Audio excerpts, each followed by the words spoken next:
Wow, that's really good coffee. All right, we got something important to talk about today. Why are we all so afraid of feedback? Good grief, we're just so sensitive.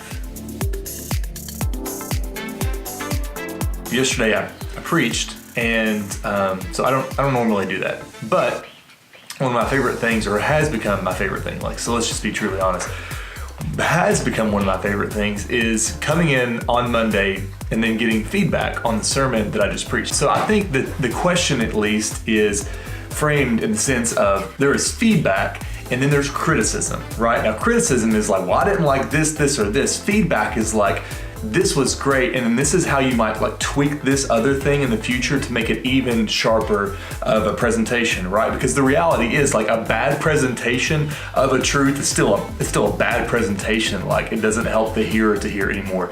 So anyways, but as I was thinking about that, I thought, well, that's that wasn't a thing I naturally did. I didn't naturally like feedback as much to begin with, but what I've seen is that over the long term, it's been a great help to me. And here's why I think we don't like feedback. So number one, I think we don't like feedback because it assumes that we didn't do as good as we could have done. But we all know that, right? We all know that there is a way that we could have done whatever we did better, but we don't like to admit that. Second of all, is it not only admits that we didn't do as well as we could have, but it also shows that we don't know as much.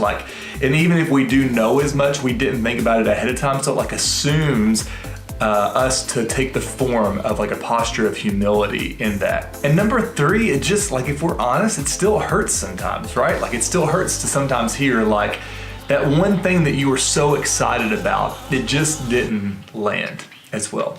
And so here's the deal, I am no better than anyone else. I'm definitely not more humble. I struggle with pride more than anything.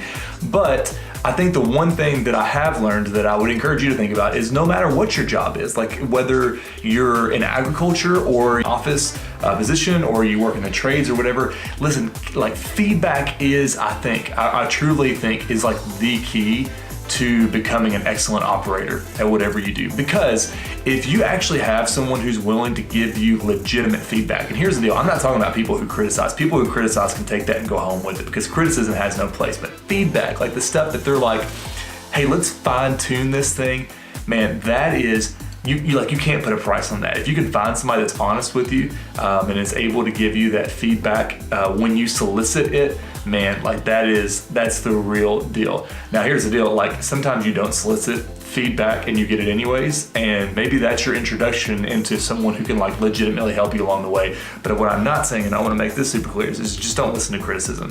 Just don't. Because criticism actually comes from a place of when people say they don't like what you did, but it's actually because they're upset about something else, and it actually has nothing to do with you. And anyways, just criticism. Don't listen to that. But find someone that'll be honest with you and give you legitimate feedback and help you become better at whatever you're doing. That's valuable. I found it to be probably the top most helpful thing in becoming better at whatever I do. So anyways, I hope that encourages you. I think it should, because I don't know, I do. It's helped me a lot.